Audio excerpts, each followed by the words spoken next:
জীৱনত পোনপ্ৰথমবাৰৰ বাবে ২ নং মৌমাৰী গাঁৱৰ নদী কিনাৰ খেলপথাৰত কি খেলৰ আয়োজন কৰা হৈছিল, চকুত কাপোৰ বান্ধি হাঁহ ধৰা খেলত কোনে প্ৰথম পুৰস্কাৰ পালে, ৮০ গৰাকীকৈ প্ৰতিযোগীৰ মাজত কোনে মিউজিক চেয়াৰত প্ৰথম পালে, সকলোবোৰ আপোনালোকে জানিব পাৰিব এইটো ভিডিঅ'ত।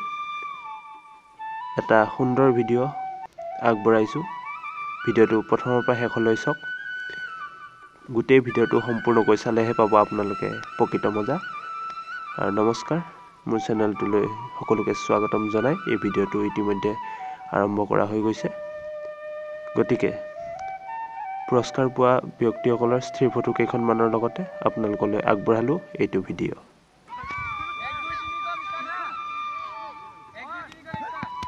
এয়া হৈছে শিশুসকলৰ চামুচত মাৰ্বল গুটি লৈ চামুচখন মুখেৰে কামুৰি দৌৰ প্ৰতিযোগিতা, আৰু এয়া ইতিমধ্যে আৰম্ভ হৈ গৈছে প্ৰতিযোগিতা। আৰু এনেকৈয়ে শিশুসকলৰ চামুচত মাৰ্বল গুটি লৈ দৌৰ প্ৰতিযোগিতাৰ অন্ত পৰিছে। তাৰ পাছতেই আমি দিছিলোঁ খ শাখাত বিভক্ত কৰা যুৱক যুৱতীসকলক, যিখিনি অকণমান ডাঙৰ 8, 9ৰ পৰা 10, 12লৈকে পঢ়াসকলক দিছিলোঁ। এতিয়াও যিসকল প্ৰতিযোগীয়ে কণী যুঁজ প্ৰতিযোগিতাত অংশগ্ৰহণ কৰিবলৈ বিচাৰে সেইসকল প্ৰতিযোগীক আমি অনতিপলমে আহি আমাৰ কাৰ্যালয়ত আহি নিজৰ নাম লিপিবদ্ধ কৰিবলৈ আমি বিনম্ৰভাৱে অনুৰোধ জনালোঁ। ধন্যবাদ। মহাযুদ্ধখন আৰম্ভ হ'ব। এয়া আমাৰ আৰু এডমিন ঋতুৰাজে নয়নৰ ওপৰত এটেক কৰিছে। এয়া ঋতুৰাজে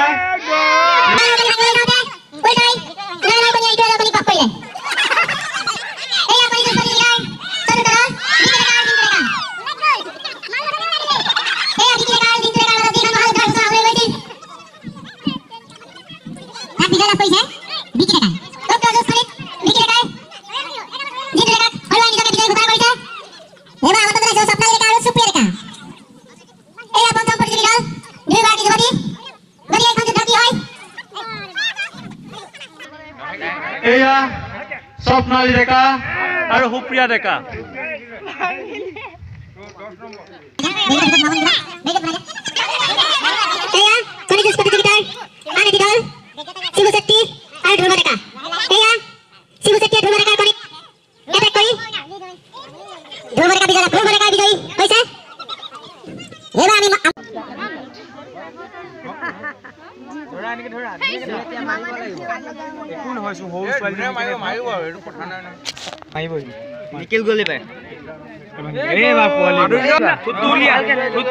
আৰু অৱশেষত কণী যুঁজত প্ৰধান ভূমিকা ল'লে, কণী যুঁজত প্ৰথম পুৰস্কাৰ পালে ৰোহিত চেত্ৰীয়ে। আৰু এয়া আমি চকুত কাপোৰ বান্ধি হাঁহ ধৰা খেলৰ অনুষ্ঠান আৰম্ভ কৰি দিলোঁ। জীৱনত পোনপ্ৰথমবাৰৰ বাবে 2 নং মৌমাৰী গাঁৱৰ নদী কিনাৰ খেলপথাৰখনত চকুত কাপোৰ বান্ধি হাঁহ ধৰা খেলৰ আয়োজন কৰা হৈছিল।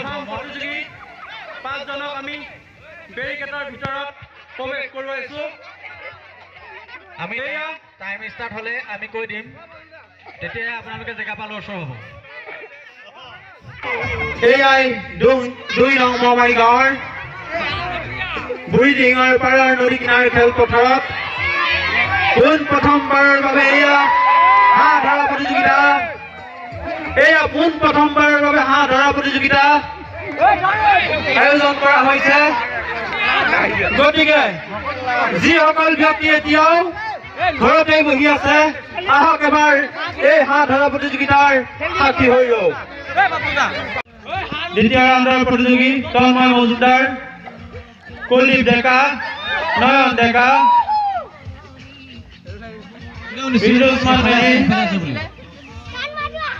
তেখেতসকলে নিজে ধৰিব। হাঁহটো কোনেও ঘূৰিয়াই লঠিয়াই নিদিব।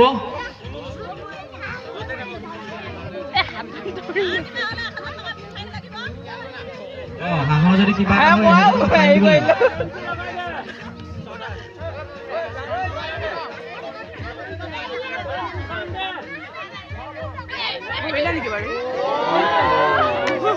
ৰাম অকমানতেই এই কলমানি বিহুজনে অকমানতে ধৰিছিল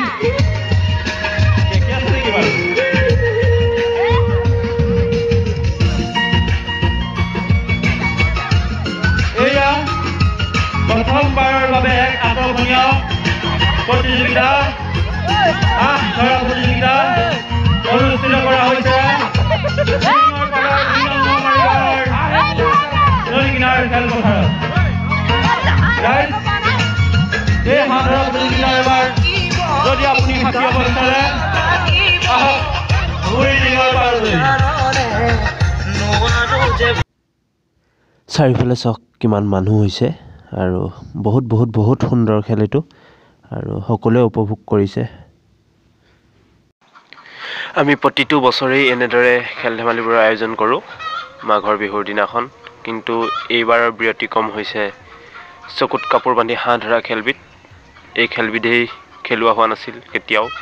এয়াই 2023 চনত প্ৰথমবাৰৰ বাবে বুঢ়ীদিহিঙৰ পাৰৰ সেই ধুনীয়া গাঁওখন, যিখন গাঁৱৰ নামেই হৈছে 2 নং মৌমাৰী, আৰু এই 2 নং মৌমাৰী গাঁৱৰ নদী কিনাৰ খেলপথাৰতেই আয়োজন কৰা হৈছে চকুত কাপোৰ বান্ধি হাঁহ ধৰা খেলৰ লগতে আৰু বিভিন্ন খেল ধেমালি। গতিকে ৰাইজ, প্ৰতিটো বছৰেই যিহেতু খেলোৱা হ'ব, প্ৰতিটো বছৰেই আপোনালোকে আহক আমাৰ মাজলৈ খেল ধেমালিবোৰত অংশগ্ৰহণ কৰক।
আচলতে হাঁহ ধৰা খেলখন যথেষ্ট দীঘল হৈছে। আমি প্ৰতিটো ৰাউণ্ডতেই 5জন-6জনকৈ বেৰিকেডৰ ভিতৰত সোমোৱাইছোঁ আৰু ধৰিব যদি পাৰিছে তাৰ ভিতৰত যিজন বিজয়ী হৈছে সেইজনক আমি ফাইনেল ৰাউণ্ডলৈ ৰাখিছোঁ, আৰু সময় অতিবাহিত হৈ যোৱাৰ ভিতৰত যদি ধৰিব পৰা নাই তেতিয়া আমি গোটেই দলটোকে আমি বাহিৰ কৰি দি পুনৰ এটা নতুন দলক প্ৰৱেশ কৰোৱাইছোঁ। শিশু, যুৱক, যুৱতী আৰু মহিলা বোৱাৰীসকলে এই অনুষ্ঠান সকলোৱে এই অনুষ্ঠানত ভাগ লৈ যি এক সুন্দৰ পৰিৱেশৰ সৃষ্টি কৰিলে, এয়া হয়তো চিৰদিনলৈ মনত থাকি যাব আৰু সকলোৱে মনত ৰাখিব এই নদী কিনাৰ খেলপথাৰত অনুষ্ঠিত হোৱা এই অনুষ্ঠানসমূহৰ কথা।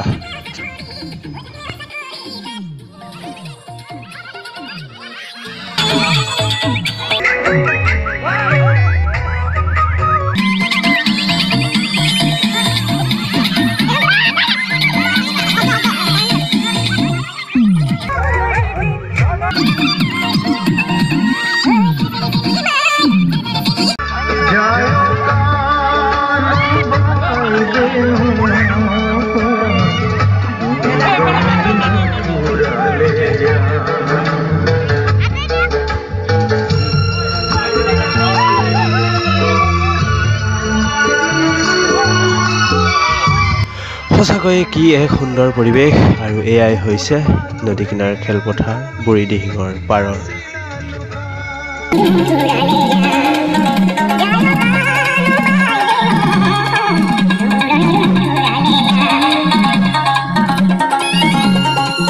এনেকৈ হাঁহ ধৰাৰ সলনিও এয়া গাঁৱৰ বোৱাৰী মহিলাসকলে চাওক কেনেকৈ নাচিছে, বাগিছে, ফূৰ্তি কৰিছে হাঁহ ধৰাৰ চলনি। এক সুন্দৰ উৎসৱমুখৰ পৰিৱেশৰ সৃষ্টি কৰি পেলাইছে।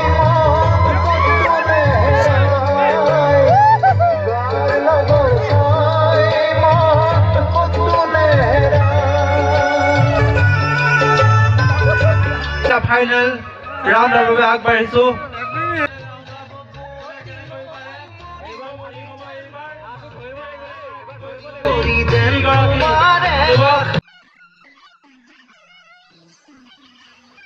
এনেকৈয়ে বুঢ়ীদিহিঙৰ পাৰৰ এই গাঁওখনত সকলো উপস্থিত হৈছে ভোগালী বিহুৰ দিনাখন খেল ধেমালিবোৰ খেলিবৰ বাবে চাবৰ বাবে আৰু এয়া হাঁহ ধৰা খেল প্ৰতিযোগিতাৰ ফাইনেল ৰাউণ্ড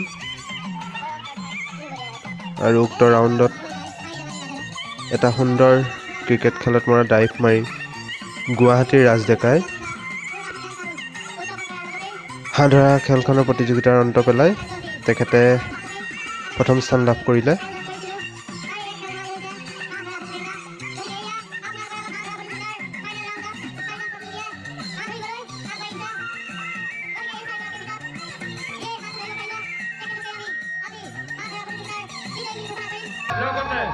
আৰু এইজনেই হৈছে ৰাজ ডেকা। মিউজিক চেয়াৰ প্ৰতিযোগিতা আৰু টেকেলি ভঙা প্ৰতিযোগিতা দুয়োবিধ প্ৰতিযোগিতা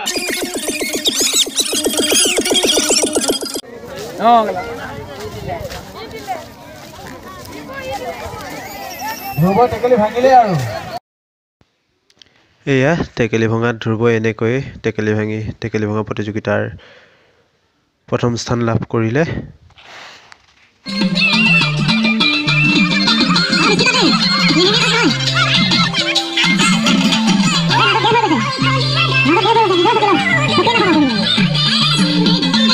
আৰু ইয়াৰ লগে লগে আমি মিউজিক চেয়াৰ প্ৰতিযোগিতাও আৰম্ভ কৰিলোঁ। যিহেতু সন্ধিয়াৰ লগে লগেই আমি ভাগ্য পৰীক্ষাৰ খেলখনি আৰম্ভ কৰিম, গতিকে যিমান পাৰোঁ সোনকালে কৰিব লাগে। গতিকে আমি লগে মিউজিক চেয়াৰ প্ৰতিযোগিতাও আৰম্ভ কৰি দিলোঁ।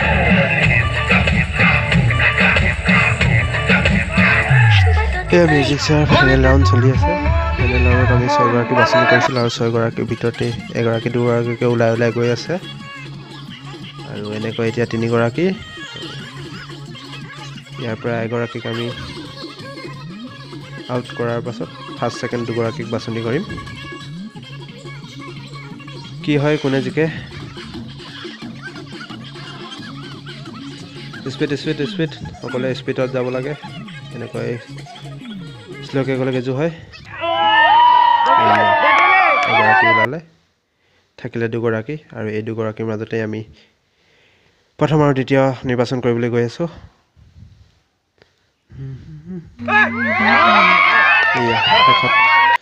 প্ৰিয়ংকা ডেকাই 80গৰাকী প্ৰতিযোগীৰ মাজত মিউজিক চেয়াৰ প্ৰতিযোগিতাত প্ৰথম বুলি বিবেচিত হ'ল।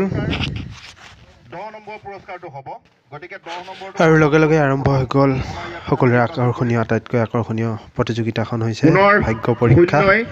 আৰু ভাগ্য পৰীক্ষা ইতিমধ্যে আৰম্ভ হৈ গ'ল। কোনে পায় কি পায় 10টা পুৰস্কাৰ।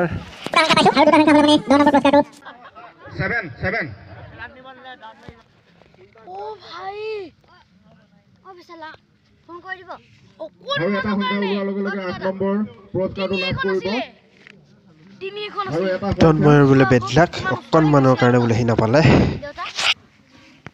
নতুনকৈ কণমানি এজনক সাজু হ'বৰ কাৰণে অনুৰোধ জনাইছোঁ। 6-3 এয়া কানুৱে তৃতীয় পুৰস্কাৰ গৰাকী হৈছে মানে এনেই মনৰ অনুভৱ এনেকৈ ভোগালী বিহুৰ দিনাৰ সকলো খেল ধেমালিৰ সংমিশ্ৰিত এটা ভিডিঅ' আপোনালোকলৈ আগবঢ়ালোঁ আৰু তলত ডেছক্ৰিপশ্যন বক্সত থাকিব লটাৰী খেলৰ পুৰস্কাৰৰ নাম্বাৰসমূহ। আৰু গতিকে ভিডিঅ'টো চাই যদি ভাল পালে লাইক কৰিব, কমেণ্ট কৰিব, শ্বেয়াৰ কৰিব।